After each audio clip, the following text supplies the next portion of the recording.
L'Institut de recherche en mines et environnement de l'UQAT offre un tout nouveau MOOC gratuit sur les plans de végétalisation. Dans la plus récente version du guide du ministère des Ressources naturelles et des Forêts, l'élaboration d'un plan de végétalisation est devenue une étape incontournable dans la restauration des sites miniers au Québec. Ce cours en ligne, offert par la professeure Marie Guiteny, vous accompagnera pas à pas pour comprendre cette exigence et l'appliquer dans vos projets. Inscrivez-vous dès maintenant.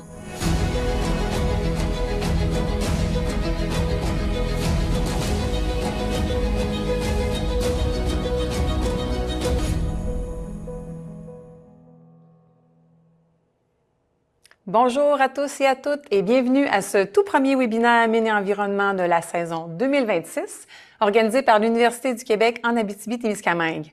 Mon nom est Marie-Ève Lacombe, conseillère en communication au service des communications et du recrutement, et je serai votre animatrice encore cette année. Alors, l'objectif des webinaires est toujours le même, donc offrir des conférences visant à partager les résultats des travaux de recherche réalisés par les membres de l'équipe de l'Institut de recherche en mines et environnement de l'UQAT, pour qui le transfert des nouvelles connaissances est une priorité. Les conférences sont ainsi offertes par des membres du corps professoral de l'Institut. Quelques points d'information. Donc, la présentation sera d'une durée d'environ 45 minutes, suivie par une période de questions de 15 minutes. Je vous invite à utiliser l'outil questions-réponses situé au bas de votre écran pour adresser vos questions. Profitez-en, c'est le moment pour ça. La conférence est enregistrée et sera rendue disponible prochainement sur le site web des webinaires, où vous trouverez d'ailleurs les webinaires passés. La conférence d'aujourd'hui s'intitule « Prédiction du comportement géochimique d'aires d'entreposage de rejets miniers à l'aide de la modélisation de transport réactif ». Nous accueillons donc le professeur titulaire Bruno Bussière de l'Institut de recherche en mines et environnement de l'UQAT, également directeur scientifique de l'Institut de recherche en mines et environnement UQAT Polytechnique depuis 2012. Il est ingénieur minier, titulaire d'une maîtrise et d'un doctorat en hydrogéologie et environnement minier à l'École Polytechnique de Montréal.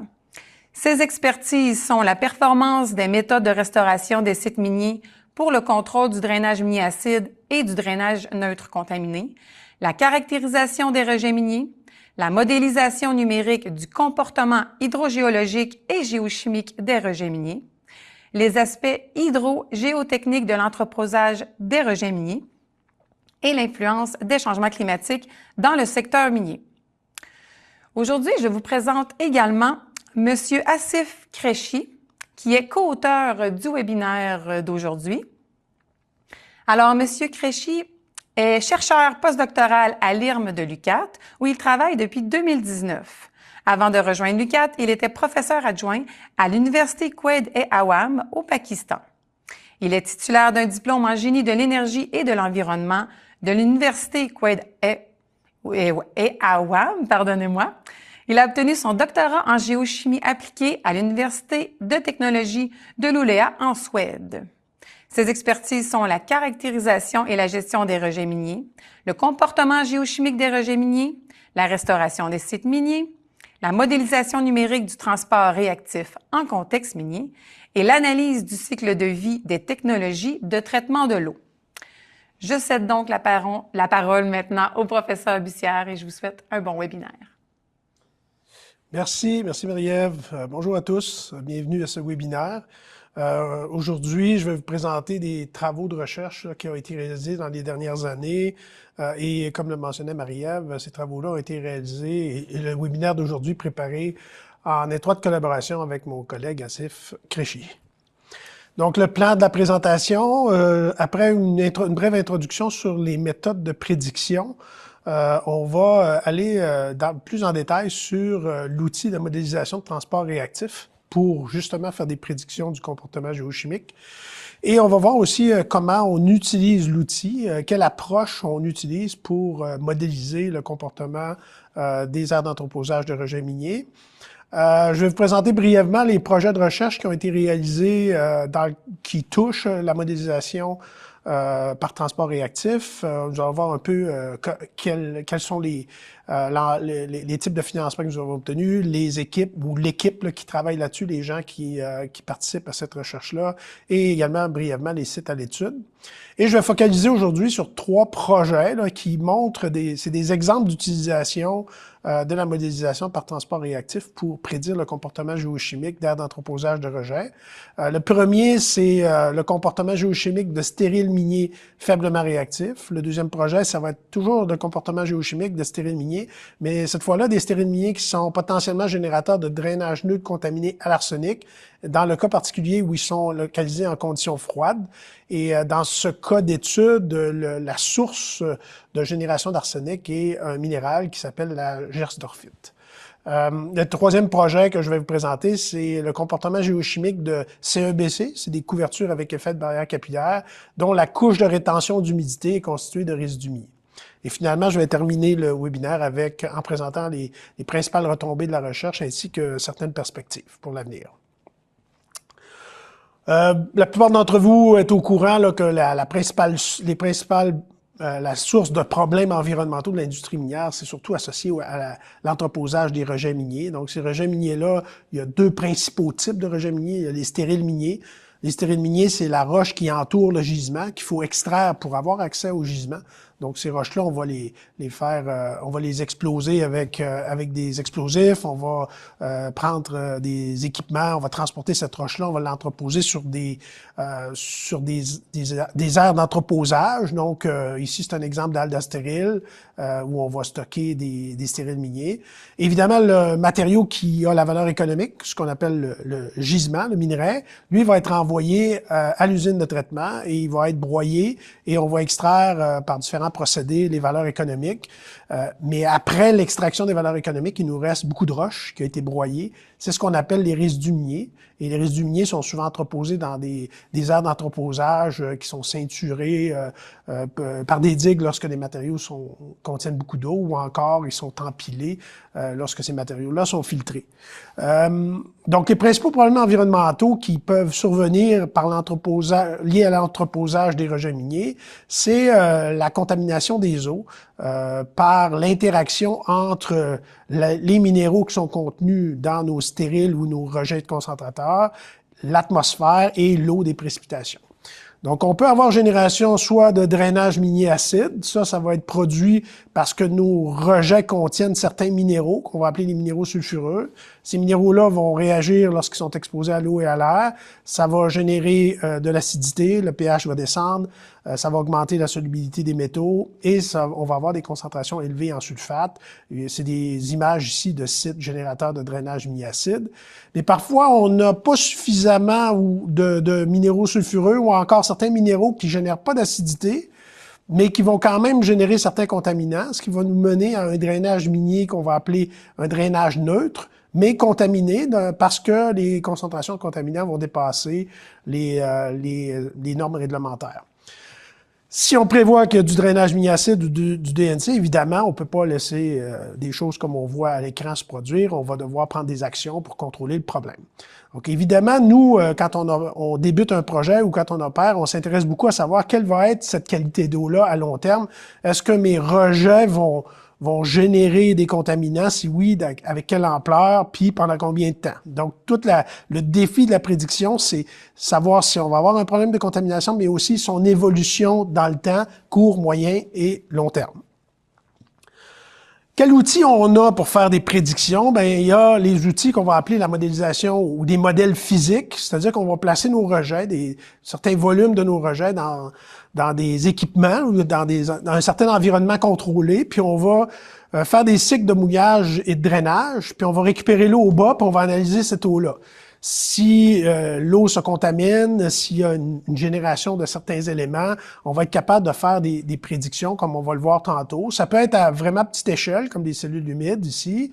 Ça peut être à plus grande échelle au laboratoire, dans des colonnes.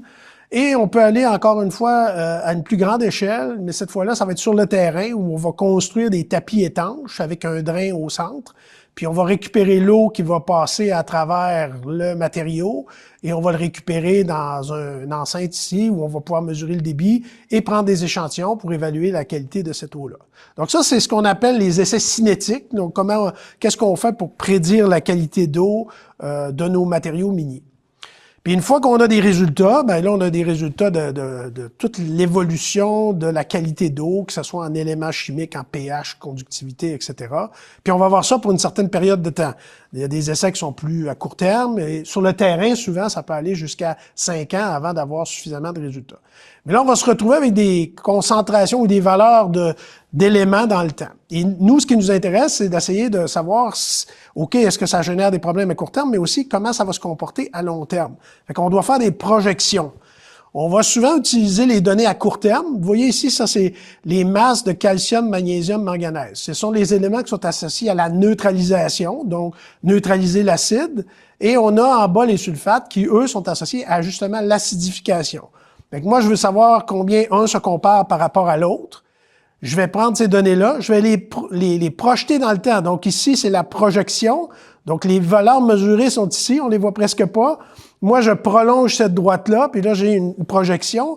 Et je vais prendre la valeur totale que j'ai dans ma roche, en calcium, magnésium, manganèse et en sulfate, et je vais mettre ça sur le plan. Si je suis au-dessus de la droite, je suis non générateur. Si je suis en dessous, je suis générateur.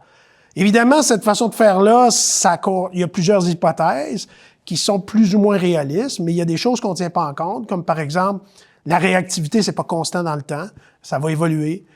Les minéraux qui réagissent, c'est pas tout l'ensemble, la masse totale du matériau. Il y a des minéraux, particulièrement dans les stériles, qui sont en plein milieu de la roche, qui n'auront jamais de réaction avec l'environnement. Il y a des précipitations de minéraux secondaires qui peuvent évoluer dans le temps, et ça, ce genre de projection-là, ça tient pas ça en compte. Si on est au laboratoire, ben on a une seule température, on ne tient pas en compte de la variation des températures, et on a seulement que des petits volumes. Donc, l'effet de la géométrie, si j'ai 100 mètres de matériau et l'eau s'écoule à travers, la qualité d'eau en bas sera pas la même que si j'ai seulement 10 cm de matériau. Donc, l'effet de la géométrie, on l'a pas non plus avec les essais cinétiques. Quelle alternative on a justement pour avoir une meilleure compréhension de l'évolution à long terme? C'est l'utilisation d'outils de prédiction, des outils numériques qu'on va appeler de modélisation de transport réactif. Ce type de modélisation-là, ça essaie d'intégrer l'ensemble des phénomènes qui expliquent l'évolution de la qualité d'eau, donc l'interaction entre l'eau et le solide, les gaz. On va tenter de simuler ça dans un modèle pour essayer de prédire ce qui va se passer. On a beaucoup travaillé avec ces modèles-là, mais dans un contexte de recherche pendant plusieurs années. Mais là, vous allez voir avec les exemples que je vais vous montrer que de plus en plus, là, on se rapproche d'une utilisation dans un contexte de conception. On a les outils maintenant avec les méthodes de caractérisation qui se sont améliorées, les ordinateurs qui sont de plus en plus puissants qui nous permettent de rouler ce genre de modèle-là sur des géométries qui sont relativement réalistes. Bien, ça va nous permettre de, probablement dans le futur, de les utiliser pour avoir une meilleure compréhension du comportement géochimique à long terme. Ici, c'est un exemple d'un projet de recherche qu'on a réalisé dans les années 2000 où on simulait des systèmes de recouvrement ou un matériau sans recouvrement et on regardait son comportement. Évidemment, on calibrait notre modèle avec des données sur 5 ans et après, on faisait des projections sur 100 ans. Donc, c'était parmi les premières utilisations dans un contexte de restauration. Maintenant, je vous ai parlé de modélisation de transport réactif. Qu'est-ce que c'est exactement le transport réactif? Bien, ce qu'on va essayer de faire dans le transport réactif, c'est d'analyser et d'intégrer dans un code numérique l'ensemble des processus physiques, chimiques et biologiques. Et ces phénomènes-là se produisent simultanément, donc on va tenter de les coupler pour essayer de mieux représenter le comportement de nos aires d'entreposage. Donc, c'est pas la panacée, c'est pas un outil qui répond à tous les problèmes, mais c'est un outil supplémentaire qui est à notre disposition pour mieux comprendre les mécanismes fondamentaux là, qui sont liés au système terrestre, entre autres, les aires d'entreposage de rejets miniers. Mais évidemment, encore une fois, là, c'est comme n'importe quelle modélisation. Il faut avoir une bonne connaissance des phénomènes à l'étude pour faire une bonne modélisation. On peut pas connaître les sciences en arrière de notre modèle puis penser qu'on va obtenir des résultats réalistes. Si c'est une schématisation de ce qui se passe là, dans les faits théoriquement dans un modèle comme celui-là, on va essayer d'intégrer dans notre modèle des lois de comportement qui vont représenter la conservation de l'énergie, la conservation des masses, des solutés. Et dans chacune de ces blocs-là, ici, il y a des lois de comportement. La loi de Darcy, la loi de Cauchy ici.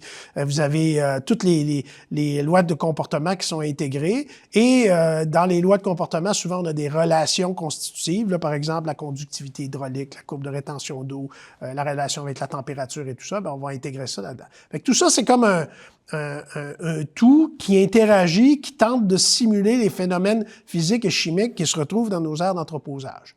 Et puis après, on va résoudre ça numériquement, parce que ce que je vais montrer, c'est des équations différentielles, et pour réussir à résoudre ces équations-là pour des systèmes complexes, on va les linéariser, puis on va résoudre ces équations-là, mais avec des méthodes numériques, et on va tenter d'obtenir des approximations qui sont très près de la réalité. Et là, la façon de faire dans le code que nous, on utilise, Min3P, qui a été développé par Uli Maillard, ben ça va être d'abord de résoudre l'écoulement de l'eau, la balance d'énergie, ensuite ça va être les solutés. Une fois qu'on a convergé pour l'écoulement de l'eau, ça va être le transport réactif, ça va être ensuite toutes les questions de densité, etc. Et après, ben, quand on a réussi à résoudre pour un temps donné, ben, on poursuit, on augmente la durée de temps, puis on obtient éventuellement une évolution du comportement géochimique et hydrogéologique. On ne peut pas utiliser ces outils-là sans une certaine démarche. Okay? Prenons le cas là, d'un système géologique, là, un gisement minier qui a des stériles. Bien, sur le site, les géologues vont savoir qu'il y a, par exemple, différentes lithologies dans ma roche. Et ces lithologies-là, bien, il faut pouvoir les tester séparément. Donc là, on va dire, OK, j'ai 3 lithologies, par exemple, ici. Je vais les caractériser en détail d'un point de vue physique, ça veut dire en termes de conductivité hydraulique, courbe de rétention d'eau, etc.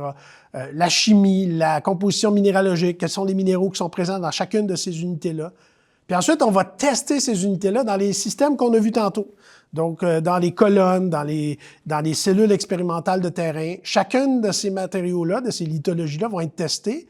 Et ensuite, on va regarder nos résultats, puis on va essayer de les prédire avec le système de notre modèle de transport réactif. Donc là, on a des vraies données, puis on a notre modèle, et là, on va jouer, on va calibrer nos paramètres jusqu'à temps que notre modèle est capable de bien prédire le comportement. Quand on a un modèle qu'on considère représentatif pour la période qu'on a étudiée au laboratoire, là, on peut se permettre de faire des prédictions. Donc, que va-t-il se passer dans les 50 prochaines années, les 500 prochaines années? Que va-t-il se passer si la teneur change? Donc, on a avec le modèle numérique un outil qui nous permet de jouer puis de mieux comprendre le comportement de notre système. Et ultimement, bien, on pourrait, par exemple, reproduire la halle d'Astéril avec les matériaux qui sont situés aux bons endroits et reproduire son comportement à court terme, mais également à long terme. Donc, vous voyez, on ne peut pas faire directement ça sans passer par toutes ces étapes-là. Sinon, on risque d'être complètement à côté de la plaque parce qu'on n'aura pas bien calibré notre modèle et les paramètres, les lois de comportement ne donneront pas des données ou disons des résultats qui sont représentatifs. Donc, c'est vraiment une suite logique qu'il faut respecter en tout temps. Maintenant, je vais passer à la présentation des projets, le financement et l'équipe et site à l'étude.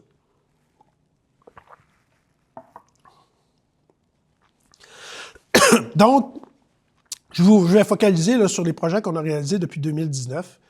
La plupart de ceux-là, au départ, ont été réalisés dans le cadre du programme Ternet. Ternet, c'était un réseau stratégique qui était sous la direction de Dave Blose avec une dizaine de chercheurs ailleurs au Canada.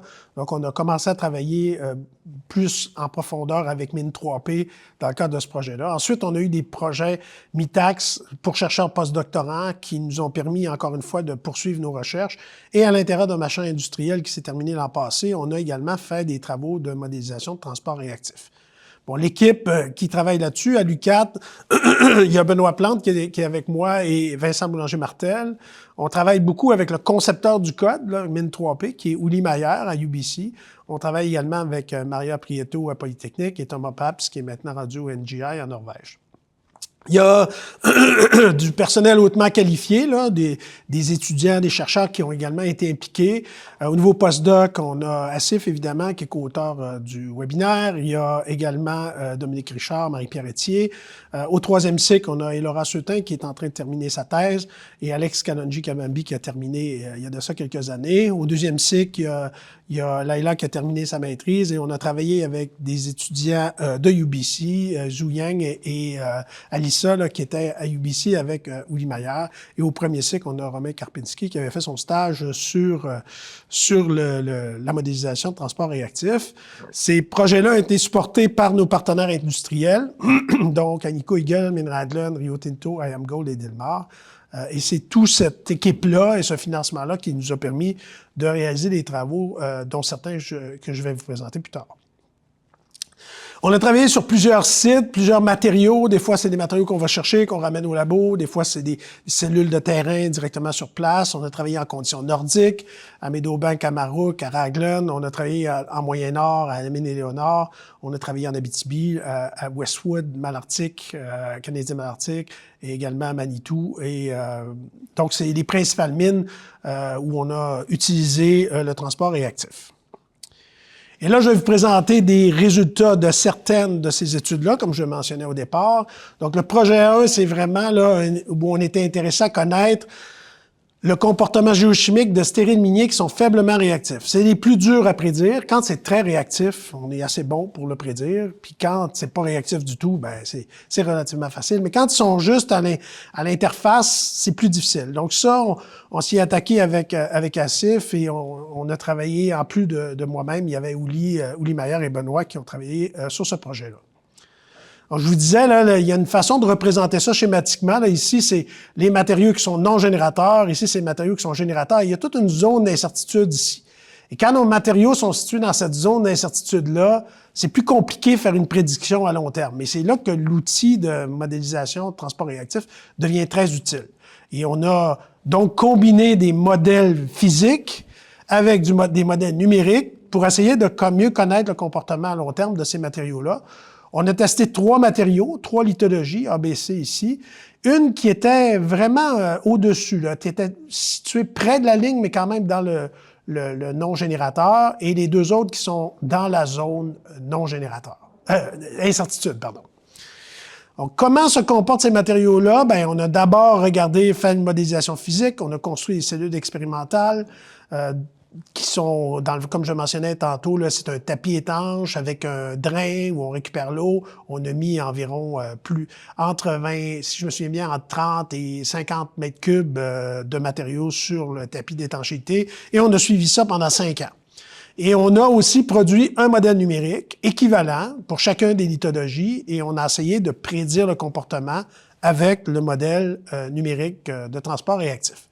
Évidemment, dans le modèle, on a besoin, ici, là, je reviens dans mon modèle numérique ici, j'ai besoin d'entrer des conditions frontières et j'ai besoin d'entrer les propriétés des matériaux si je veux avoir des résultats. Au niveau des propriétés des matériaux, ils ont été caractérisés pour leur courbe de rétention d'eau, conductivité hydraulique. On avait au niveau des conditions frontières, on avait les précipitations qui ont été sur le site en considérant la période hivernale donc qui n'a pas d'impact. Donc, on traitait seulement que la période non gelée où il y avait de l'eau qui percolait à travers les cellules. Au niveau de la géochimie, on s'est concentré, vu qu'on s'intéresse à la génération d'acide, aux minéraux qui sont générateurs et neutralisants, donc la calcite et la pyrite. Une étude préliminaire avait montré que dans ces cas-là, c'est environ 15% des minéraux, des volumes des minéraux qui sont réactifs. Le reste est caché dans la roche. Donc, on n'a jamais accès à l'oxygène, l'air, l'eau n'a jamais accès à la roche. Donc, dans ce temps-là, ce volume-là n'est pas réactif. Donc, on a estimé à 15% basé sur une autre étude. Et au niveau de l'eau qui tombe sur la halte, bien évidemment, c'est pas toute l'eau qui va percoler. Il y en a une petite partie qui va s'évaporer. Donc, cette estimation-là de la proportion qui s'infiltre, la proportion qui s'évapore, a été estimée à partir de travaux qui avaient été faits par Jalabert, où elle avait travaillé sur le même genre, le même matériau, et elle avait calculé que c'était environ 85% qui s'infiltrait et 15% qui s'évaporait. Donc, quand on regarde les résultats maintenant, bon, ici, c'est le calcium et le soufre. On voit que pour le calcium et le soufre, durant la période d'été, là, quand c'est non gelé, on est assez bon pour représenter les teneurs qui sont observées sur le site. Bon, les pics ici, c'est dû à l'hiver, c'est que le modèle, lui, considère qu'il n'y a plus d'écoulement. Donc, le moindre réaction amène des nouveaux éléments dans l'eau et il y a une concentration qui augmente. C'est un peu artificiel, là, c'est un effet du modèle, mais ça a peu d'impact sur le comportement global, là, sur la masse globale qui est générée. Donc, c'est plus un artefact numérique. Mais le modèle, lui, prévoit ce phénomène-là. Au niveau du pH, de façon générale, au niveau moyenne, on est bon, mais il y a des pics là, qui sont observés à tout moment. Et là, après analyse, parce qu'on a essayé de comprendre pourquoi c'était différent, on s'est rendu compte que notre façon d'échantillonner, avec un délai quand l'eau s'accumule dans le réservoir, ça avait un impact sur le pH. Et à ce moment-là, ben, ça pouvait expliquer en partie les différences. Mais pour nous, on est satisfait de la représentativité du modèle par rapport aux valeurs qui ont été mesurées. Et là, ben, une fois qu'on a un modèle pour lequel on a une bonne confiance, ben là, on va faire des prédictions à long terme. Donc là, ici, vous avez des prédictions pour les 3 lithologies, pour le pH, le calcium et les sulfates sur une période de 500 ans. Donc, notre période d'étude, elle est juste au début ici, et là, on projette. Et ce qui est intéressant, ça nous permet de voir quelle qualité d'eau on peut penser que l'on aurait dans le futur sur 500 ans. Et on s'intéresse particulièrement au moment où il y a plus de sulfure ou plus de calcium. Ça voudrait dire que tout le matériel a réagi et il n'y en a plus disponible. Et si je perds mon sulfate, mon sulfure ici, le soufre, avant le calcium, ça veut dire que j'aurai plus de source de génération d'acidité, puis je vais avoir encore du neutralisant. Ça veut dire ça que probablement que mon matériau n'est pas générateur, et c'est ce que montre le pH, c'est qu'on reste à des pH qui sont neutres. Donc ça, dans ce cas-ci, ce genre de prédiction à long terme, c'est pas quelque chose qu'on est capable d'obtenir à l'aide de d'autres outils. C'est vraiment un outil unique pour nous permettre d'avoir ces résultats-là. Et l'avantage des codes numériques, c'est qu'on peut s'amuser ensuite. On peut dire, OK, là, moi, j'ai posé 15% du volume qui était réellement disponible des minéraux. Qu'est-ce qui arrive si c'est 50%, si c'est 100%? Bien, je peux faire ces modélisations-là. Ici, je vous présente des modélisations où on a voulu voir le pire cas, c'est-à-dire 15% des matériaux neutralisants sont disponibles, mais 50 ou 100% des matériaux qui génèrent de l'acide sont disponibles. Donc, le pire cas. Et là, on voit que pour le premier matériau, même à 50% des sulfures disponibles, le pH reste neutre. On est correct. Mais si c'est 100%, le pH descend et on va avoir de l'acidité. Alors que pour les deux autres, à 50%, il y a une génération d'acidité et à 100% évidemment aussi, mais pas lorsqu'on a le 15%. Donc, c'est un outil qui nous permet de gérer le risque, là, de voir c'est quoi notre risque par rapport à la génération d'acidité à long terme. Puis là, après, on l'a comparé aux méthodes. Vous vous souvenez, je vous ai parlé d'une extrapolation.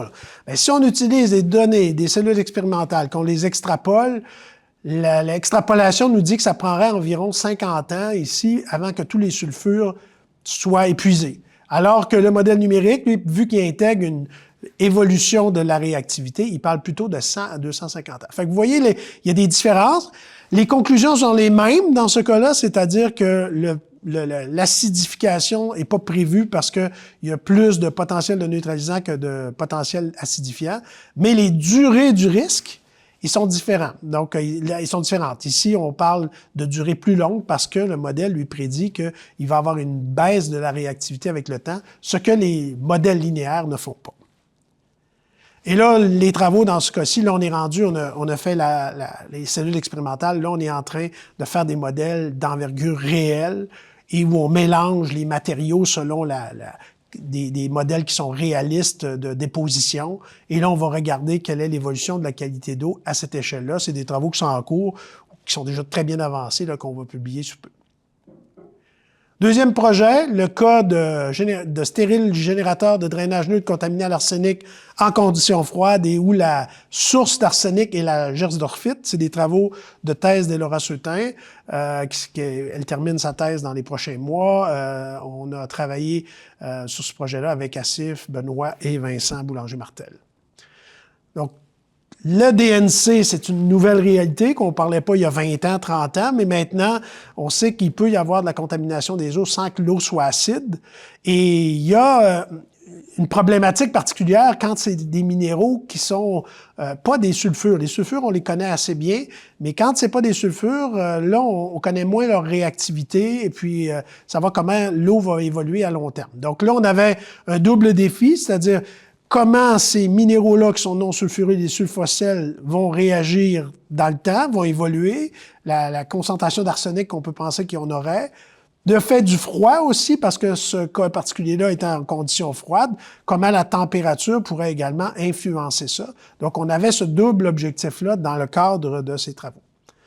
On a travaillé également à essayer de comprendre l'effet de la taille des particules. On a donc séparé le stérile en taille de particules ou en tranches de particules, du plus grossier ici au plus fin.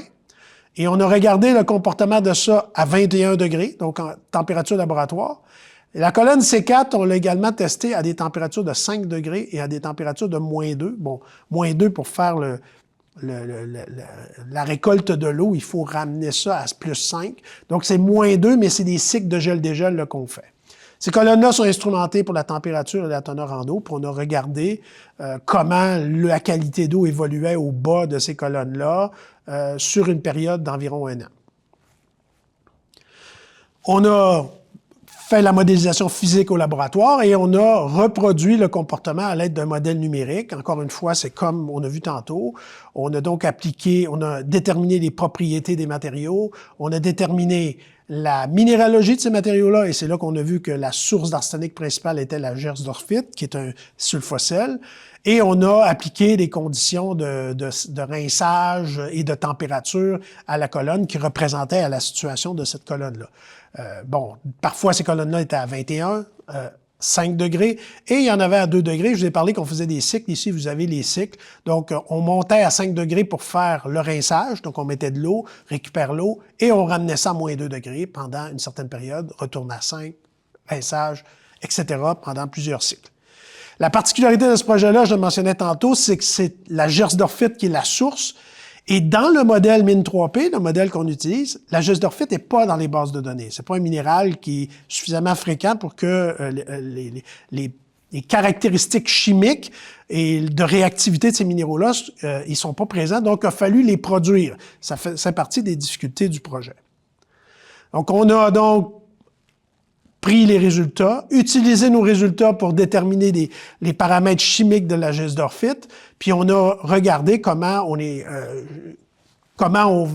était capable de reproduire les données observées au laboratoire. Donc là, c'est petit, là, je ne vous demande pas de regarder ça en détail. J'ai fait un petit zoom sur l'arsenic parce que c'est le minéral d'intérêt. C1 ici, c'est le matériau le plus grossier. C5, c'est le matériau le plus fin. Tout ça est à 21 degrés pour le moment.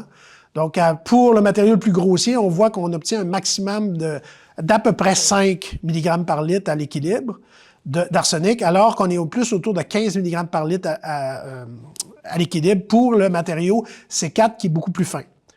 Donc, ça nous montre que le modèle est capable de représenter l'effet de la granulométrie. Il est également capable de reproduire soufre, calcium pour l'ensemble des granulométries testées, ainsi que le pH. Donc là, on était confiant qu'on avait un modèle numérique solide pour prédire le comportement à 21 degrés C de stérile. Et que nos paramètres chimiques de la gersdorphite étaient capables de reproduire le comportement.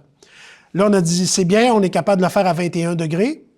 Est-ce qu'on est capable de reproduire à 5 et à -2 ou avec les cycles là, de gel-dégel? Et on voit qu'au niveau de l'arsenic, on a été capable de le faire. Mais ce qu'on voit aussi, c'est que l'effet de la température n'est pas aussi important qu'on l'avait pensé initialement. C'est-à-dire qu'on est autour de 15-18 mg par litre ici lorsqu'on est à 21, puis on descend à peu près à 10 mg par litre. Donc, il n'y a pas une si grosse différence que ça. Et ça nous a surpris parce que normalement, les sulfures, eux, lorsqu'on les prend à 20 degrés puis on descend la température à 0, la réactivité descend à peu près à des niveaux qui sont très faibles. Donc, vous voyez, il y a un effet majeur de changer la température pour les sulfures comme la pyrite, pyrrhotite, arsenopyrite qui contient de l'arsenic. Mais quand c'est un sulfosel comme la gersdorphite, l'effet de la température est beaucoup moins important. Donc, oui, il y a une petite réduction, mais pas aussi grande, ce qui fait que geler ces matériaux-là, ça réduit la réactivité, mais pas autant que si on avait des sulfures. Maintenant, une fois qu'on a notre modèle, on s'est amusé, on a fait des projections, on a poursuivi la modélisation sur une période de 100 ans pour voir est-ce que l'arsenic sortait au complet. La teneur d'arsenic se limitait à des valeurs faibles. On voit que pour 21 degrés, à peu près après 70 ans, on n'a plus d'arsenic qui sort. Alors que lorsqu'on est à 5 degrés, ça prend à peu près 100 ans. Et pour les cycles moins 2, 5 degrés qu'on fait pour le mouillage, ça prendrait plus de 100 ans avant que tout l'arsenic puisse être lixivié ou s'épuiser. Quand on utilise des méthodes d'extrapolation linéaire, donc ça, c'est nos valeurs, puis on les extrapole, on obtient des valeurs de temps beaucoup plus courtes, là, 14 ans, 18 ans, 19 ans. Donc là, on voit encore une fois que le fait d'intégrer dans nos modèles des réactivités qui évoluent dans le temps au fur et à mesure que le matériau réagit, ça donne des durées de génération de contaminants qui sont différentes. Donc, si on utilise seulement des extrapolations linéaires, on est probablement dans des temps qui sont plus court que la réalité. Et ça, probablement que ça se rapproche davantage de la réalité. Sans dire que c'est exactement pile poil sur les valeurs, on peut penser que c'est plus représentatif. Donc, les travaux à venir dans ce cas-là, c'est vraiment maintenant passer de la colonne à une échelle plus réaliste et aussi de tester des scénarios de restauration de recouvrement isolant parce qu'on est en conditions froides et voir est-ce que s'il y avait un dégel, quel genre de concentration en arsenic on pourrait prévoir. Donc ça va être nos prochaines étapes au niveau de la R&D. Dernier projet, le projet sur l'utilisation de modèles réactifs, mais pour prédire le comportement de systèmes de recouvrement. Donc là, c'est la couverture avec effet de barrière capillaire. Et on va regarder si ce sont des résidus miniers qui composent le recouvrement, quelle est l'évolution de la qualité d'eau. Est-ce qu'on peut avoir un problème de génération de contaminants par le recouvrement lui-même et non pas par les résidus en dessous?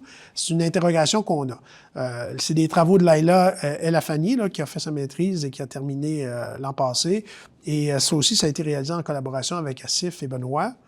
Donc, c'est juste un rappel sur la CEBC. C'est les couches clés, ce sont ces trois-là. On veut utiliser des matériaux qui vont faire que l'oxygène est bloqué. Ça, pour ça, il faut avoir beaucoup d'eau dans ce matériau-là, donc un degré de saturation supérieur à 85 %.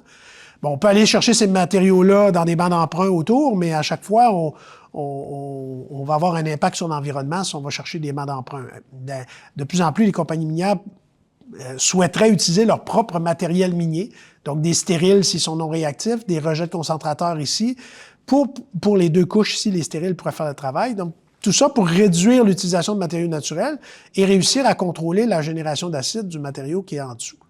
Donc là, nous, la question du partenaire avec qui on travaillait, c'était est-ce que je pourrais utiliser mes résidus tels quels? Donc, j'utilise mes résidus pour restaurer mes résidus. C'est un peu l'idée. Ou encore, est-ce que je devrais ajouter un peu de matériaux, un amendement alcalin pour rendre ça non réactif ou sans génération de contaminants pour contrôler la contamination des eaux. Donc, ce qu'on a fait, on a fait 5 colonnes au laboratoire. Vous voyez ici, c'est des colonnes multicouches, la CEBC, des stériles non générateurs ici.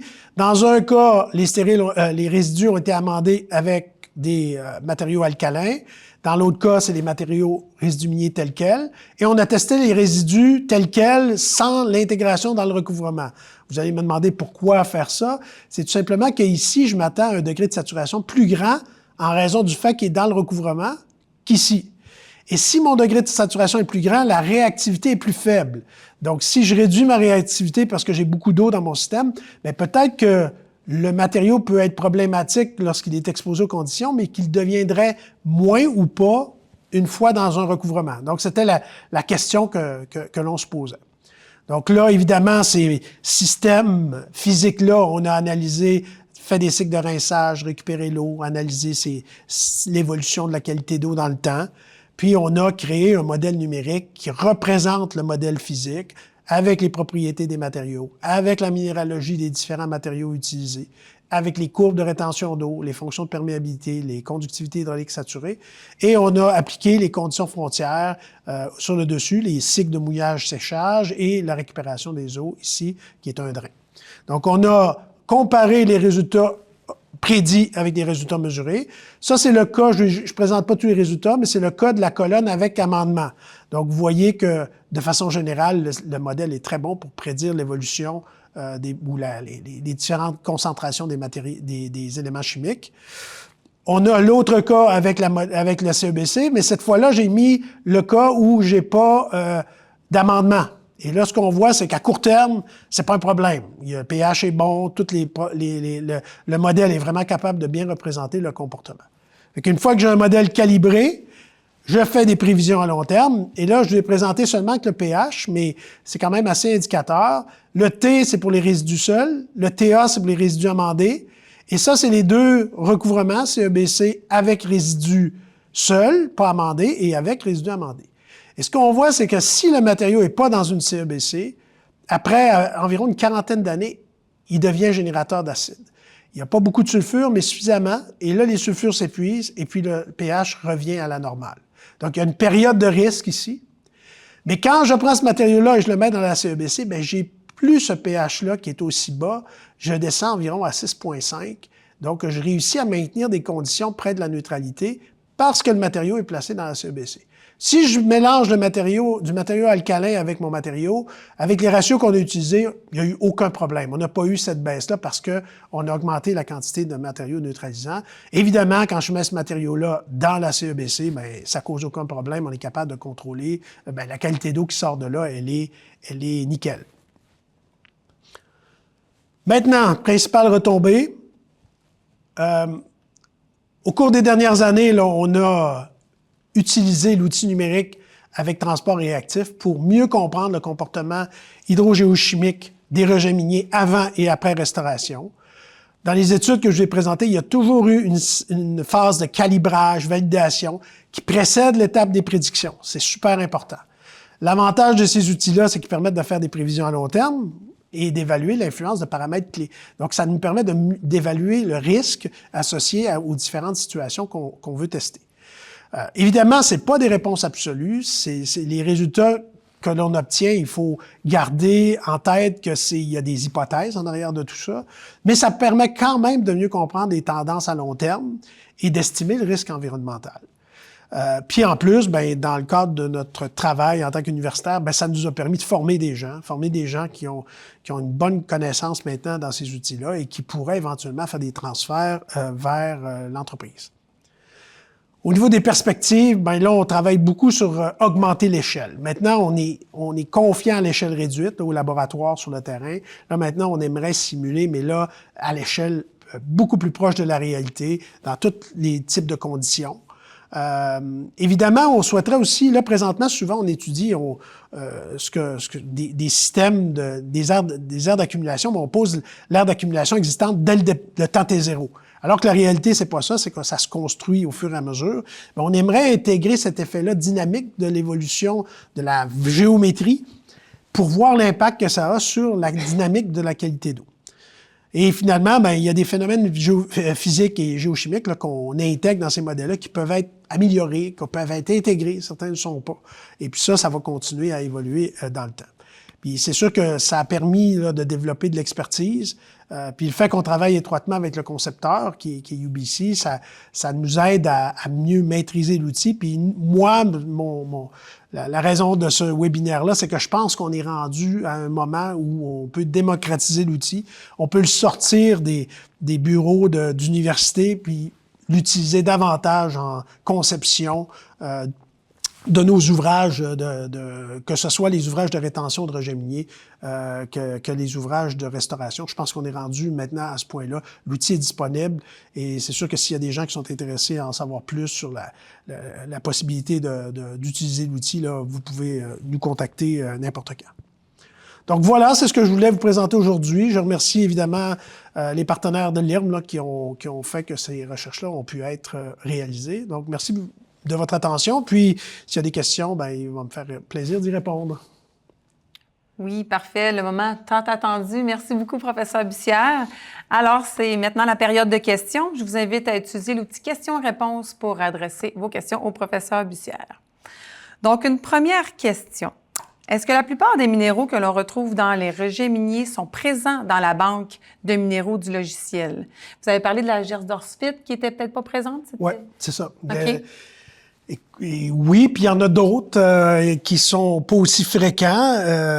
Donc, il y a pour l'arsenic, il y a aussi la lolingite, là, qui est un minéral là, qui peut produire de l'arsenic et qui est pas dans les bases de données, mais les minéraux les plus importants le sont. Donc, c'est vraiment s'assurer, c'est là qu'on voit toute l'importance de la caractérisation. Tu sais, dans mes étapes, là, l'étape 2, c'est la caractérisation. Et c'est là qu'il faut faire une caractérisation détaillée au niveau minéralogique, voir quels sont les minéraux qui sont présents, quels sont les minéraux qui sont problématiques, et ensuite s'assurer qu'on a dans nos bases de données, ce minéraux-là existe. Sinon, il va falloir créer ou réaliser des essais pour obtenir ces paramètres-là. Mais je dirais qu'en général, les minéraux les plus abondants sont présents. Ça, c'est couvert. Mais il faut aller vérifier en faisant une bonne caractérisation dès le départ. L'étape préliminaire est hyper importante, oui. Exact. Parfait, merci. Donc, diapo 44, on a une question assez précise, je pense. L'évolution du pH avec résidus. Serait-il possible de créer une consommation excessive accélérée des résidus miniers pour que l'eau acide soit traitée avant la fermeture du site et donc éliminer tout risque de DMA après fermeture? Ouais, je comprends. Puis ça, cette question-là, elle revient constamment. Ah oui, OK. Oui, et depuis le début de ma carrière. C'est-à-dire que les gens disent, il y a toujours eu une école de pensée qui disait, bon, ben là, on a un problème de génération d'acide. Pourquoi pas accélérer tout ça là, durant le temps qu'on est là? Puis après, ben, une fois que tous les sulfures vont être consommés, on va avoir get rid of it. Là, on va s'en être débarrassé. Ouais. Mais c'est tellement pas si simple, c'est-à-dire que les aires d'entreposage sont hétérogènes, hétérogènes en termes de propriété, hétérogènes en termes de distribution des minéraux, justement. Donc, réussir à accélérer tout ça, puis des fois, bon, les halles d'astéryl, ça peut avoir des dizaines, voire des centaines de mètres de haut, des volumes extrêmement importants, où l'eau circule pas nécessairement où on veut, mais où elle veut. Il y a des portions, selon la quantité de pluie, vous avez de l'eau qui va aller à quelque part. Si c'est une pluie inférieure, elle va aller ailleurs. Comment s'assurer qu'on accélère tout ça? Il y a trop de paramètres. Pour moi, c'est théorique. Ça se fait au laboratoire, mais aussitôt qu'on arrive sur le terrain, avec des volumes importants, avec de l'hétérogénéité un peu partout dans nos empilements, ça perd de son réalisme. Pour moi, c'est pas une option. Parfait. Inaccessible. Parfait, merci. Ensuite, pour le cas d'études des stériles réactifs, au-delà de la prédiction de la génération du drainage minier, quelles sont les méthodes actuellement applicables pour limiter ou voire contrôler à long terme cette formation de drainage minier? Si, lors de la prédiction, le PA persiste après l'épuisement des matériaux neutralisants. Le PA? C'est la génération d'acide, donc c'est associé au sulfure ou aux minéraux qui génèrent de l'acidité. Le PN, c'est ce qui va neutraliser. Ah, OK, parfait. Donc, c'est sûr qu'il peut y arriver des fois que pendant un certain nombre d'années, le PN est présent, le PA est là, le PN est présent, puis le PN va compenser l'acidité qui est produite. OK. Et si c'est pas trop, ben tu vas avoir une qualité d'eau respectable pendant un certain nombre d'années. Mais si ton PN vient qu'à disparaître, ben là, ton eau va changer de qualité. C'est ça, il va y avoir une évolution, et là... Bon, nous, c'est ce qu'on essaie de voir, là, combien d'années ça peut prendre, est-ce qu'il y en a suffisamment, est-ce qu'il n'y en a pas assez? Bon, si jamais la réponse est qu'on pense qu'il n'y a pas assez de PN pour compenser, puis ça peut prendre des fois 50 ans, 100 ans, bien, on le voit bien à l'écran d'ailleurs, là, sur cette diapo-là, là, ben, on voit que ça a pris quand même, là, j'ai l'échelle ici, 600 et là, c'est 50, donc ça a pris entre 50 et 100 ans avant de descendre. Donc ça peut être toute l'opération de la mine, tu vois pas le problème, et tout à coup, tu fermes ta mine, tu penses que tu n'auras pas de problème, mais bang, le pH descend. Donc c'est sûr qu'il faut travailler à essayer de le prévoir, le prédire. Si la réponse, c'est que ça peut se produire et on veut éviter que ça se produise, bien là, il faut aller vers des méthodes de restauration classiques. C'est soit qu'on empêche l'oxygène de s'infiltrer, soit qu'on empêche l'eau de s'infiltrer, mais il va falloir qu'on coupe sur un des éléments qui génèrent le problème. Là, c'est l'eau, air, sulfure. Donc, normalement, ça veut dire qu'il va falloir aller vers des méthodes de restauration traditionnelles. C'est tout l'intérêt de ça, c'est de voir est-ce que je me retrouve dans une situation comme celle-là. Si oui, ben il faut que j'évite cette période-là. Comment je m'y prends? Puis si jamais c'est à l'inverse, c'est comme ça, ben on se dit, on n'est pas besoin de mettre des méthodes de restauration qui sont coûteuses. Le problème ne devrait pas être présent. Évidemment, je répète, là, c'est une modélisation. Si c'était pour une conception, probablement qu'il y aurait toute une étude paramétrique qui serait à faire pour évaluer le risque, pour gérer ce risque-là. Parfait. Merci. Ensuite, comment détermine-t-on le pourcentage de minéraux, par exemple sulfure, réactifs dans la halde? Bien, c'est ça. C'est que normalement, on va prendre la roche, on va prendre des échantillons, puis on va estimer quelle est on appelle ça la libération, là, combien de ce minéraux-là est vraiment accessible aux éléments qui sont l'eau et l'air. Vous parliez tantôt que des fois, si c'est au centre, c'est ça. Ça veut dire que lui, on peut le soustraire du PA ou du PN parce qu'il ne sera jamais utilisé. Okay. Donc là, on va travailler souvent à l'échelle plus réduite. On va essayer d'estimer le volume qui est disponible. Puis après, ben, c'est sûr que dans une halde astérile, normalement, l'oxygène et l'eau, c'est pas un problème. Donc, elle est disponible. Donc, c'est la disponibilité du minéral qui contrôle s'il va y avoir un problème ou non. Si on est dans des systèmes différents, comme les parcs à résidus, ben là, ça va être différent parce que s'il y a une nappe phréatique, en dessous de la nappe, il y a probablement très peu de réactivité. Il peut y avoir de la neutralisation s'il y a de l'acide qui percole. Alors, c'est un autre système. La halde astérile, elle, c'est vraiment... Normalement, on va estimer à l'échelle du petit grain, aller jusqu'au plus gros grain qu'on peut analyser. On va estimer c'est quoi la quantité qui est disponible. Les études montrent que la plupart du temps, pour les sulfures dans les stériles, c'est les particules inférieures à, disons, 5 mm. C'est vraiment celles qui génèrent tout le problème. Au-dessus de ça, là, les particules qui sont plus grosses que ça, normalement, ils ont un taux de réactivité qui est relativement lent. Et là, ben, c'est plus cette portion fine-là. D'ailleurs, c'est une option que certains proposent des fois, de séparer les fines dans les stériles et de garder que les grossières. Et à ce moment-là, les grossières, il y aurait moins de réactivité. Les fines pourraient être stockées différemment, mais tu l'as dit, ça a un coût. Mais c'est ça. Dans les stériles, on va l'estimer sur les matériaux à l'échelle de grains, puis on va approximer que c'est ça partout dans la halde. Mais puis après, on va dire, ben l'eau et l'air, elle est disponible pour réagir à ces matériaux-là. Donc, pour les stériles, c'est comme ça. Pour les matériaux plus fins, comme les résidus, c'est autre chose. Là, c'est vraiment toute l'accessibilité de l'oxygène qui devient limitant. Et ça, eh bien, le modèle, lui, va tenir ça en compte si on fait de la modélisation numérique. Parfait. Merci.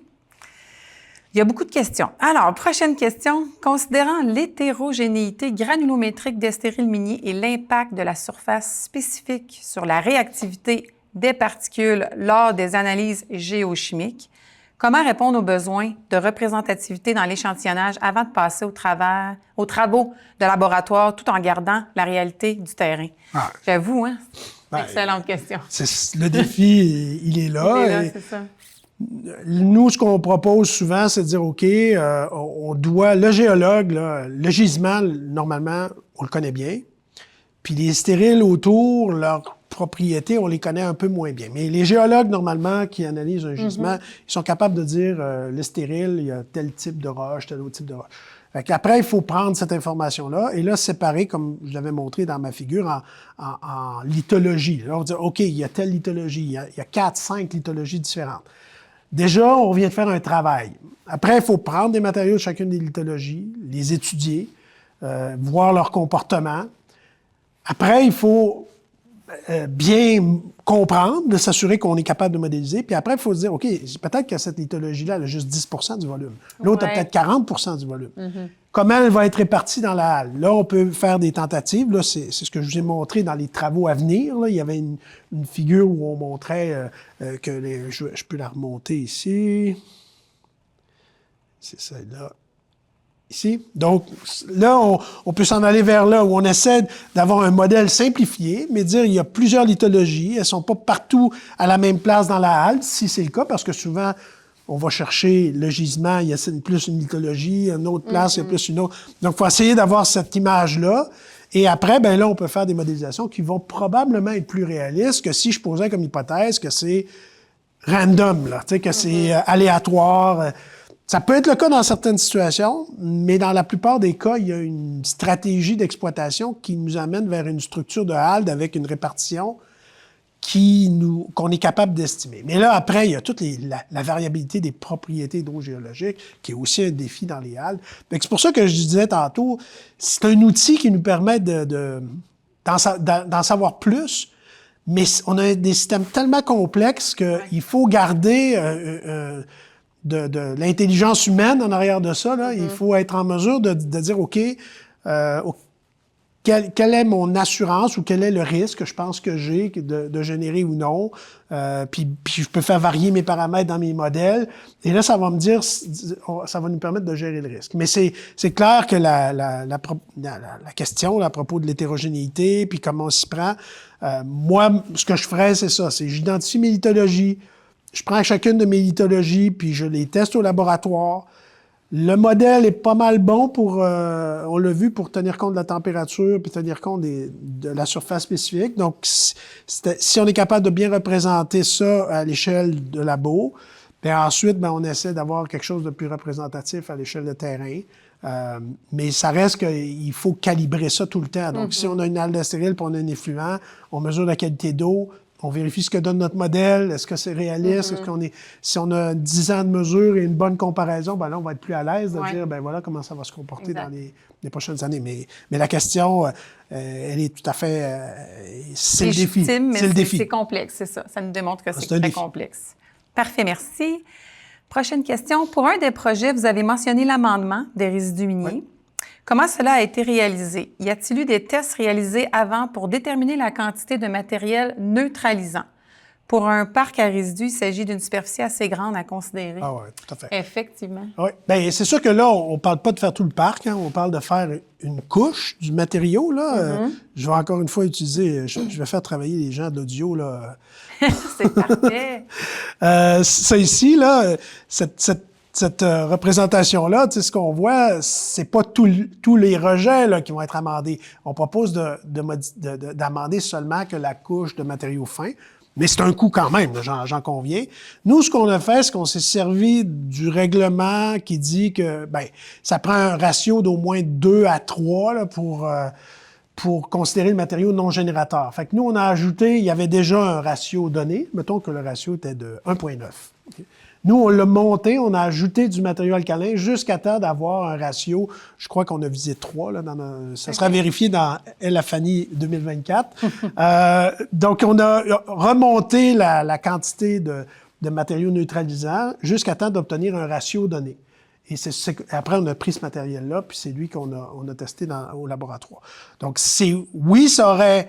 Ici, c'est quand même, mettons, une épaisseur de 50 à 80 cm sur une superficie donnée qu'il faudrait amender avec du matériau alcalin pour s'assurer qu'il n'y ait pas à risque. Il y a un coût associé à ça. Mais quand on compare par rapport à utiliser peut-être un matériau naturel localisé à 15 km, 20 km plus loin, tout ça, après, ça devient une étude coût-bénéfice qu'il faut faire. Exact. Mais c'est une option qu'on a étudiée dans ce cas-ci. OK, dans cette étude. Oui. Parfait, merci. Prochaine question aussi, effectivement, très intéressante. Au cas où le modèle conceptuel n'arrive pas à reproduire les résultats expérimentaux des essais cinétiques, quelle que soit la fixation des paramètres, comment s'y prendre pour faire les prédictions à long terme?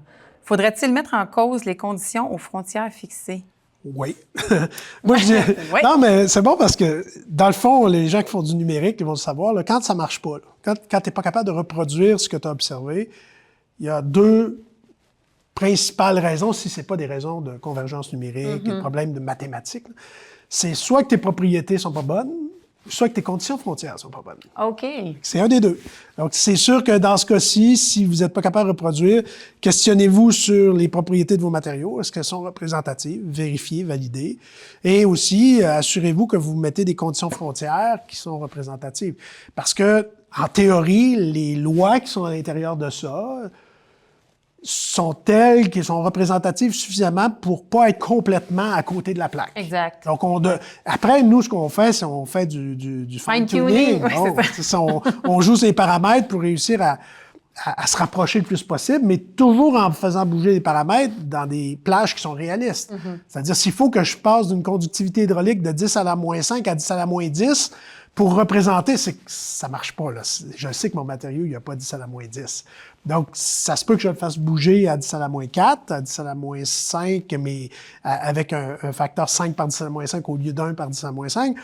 Je peux jouer là-dedans, mais toujours dans un intervalle réaliste. Donc, le calibrage se fait en faisant varier les paramètres dans un intervalle que l'utilisateur considère que c'est réaliste. Et s'il faut sortir de là, ben, il faut se questionner. Il y a quelque chose qui ne va pas. Soit la condition foncière n'est pas réaliste.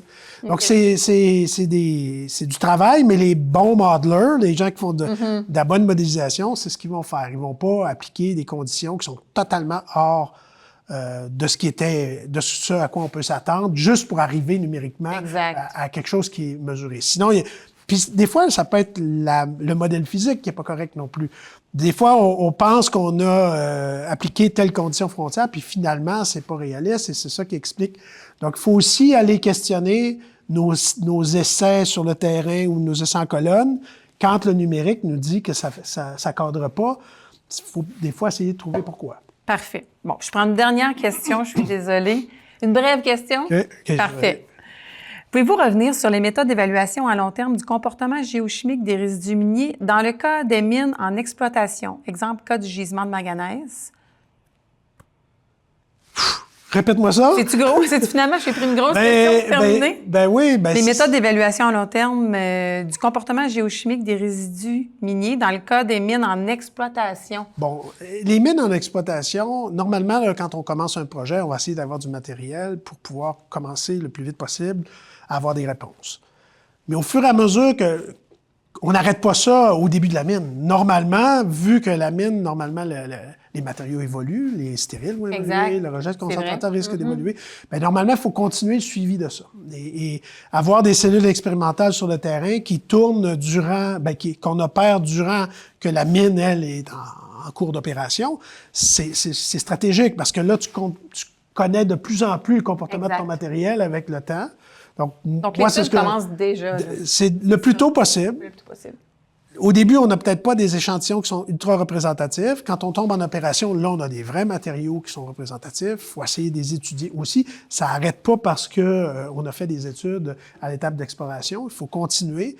Et là, on acquiert de la connaissance sur le comportement de nos matériaux. Et c'est à partir de là qu'on peut prendre des bonnes décisions. Exactement. Mais c'est ça. Il faut les méthodes c'est les mêmes qu'on a présentées, les essais en cellules humides, essais en colonne, essais cellules de terrain. Mais si le matériau évolue, il faut en placer des nouvelles au fur et à mesure. Puis après, essayer d'avoir des modèles numériques en parallèle qui viennent prédire, bien calibrés, puis qui pourraient prédire à plus long terme le comportement. Moi, ça serait ma façon de faire ça. Parfait. Merci beaucoup. Malheureusement, c'est ce qui termine la période de questions. Donc, toute question supplémentaire, vous pouvez les faire parvenir par courriel à l'adresse qui s'affiche au bas de l'écran. Un suivi sera fait dans les meilleurs délais. Donc, l'enregistrement sera envoyé à l'ensemble des personnes inscrites au webinaire et rendu disponible sur le site Web. Vous pouvez également demander une attestation de présence sans problème. Alors, merci beaucoup de votre participation à la conférence d'aujourd'hui. Merci beaucoup au professeur Bussière. Merci à vous. Donc, je vais aller un petit peu plus loin dans la présentation pour vous parler de notre prochain rendez-vous, qui est le 11 mars, où nous accueillerons pas un, mais deux conférenciers, donc deux professeurs, soit Carmen Mihaela Nicolita et Éric Rosa. Leur présentation aura pour titre « Caractérisation, traitement et gestion des contaminants d'intérêt émergents dans les eaux minières ». Voilà, merci beaucoup, bonne journée et à la prochaine. L'Institut de recherche en mines et en environnement, renommé sur la scène internationale, présente le premier MOOC sur les mines et les changements climatiques. C'est une nouvelle formation en ligne gratuite et à la portée du grand public. Inscrivez-vous dès maintenant.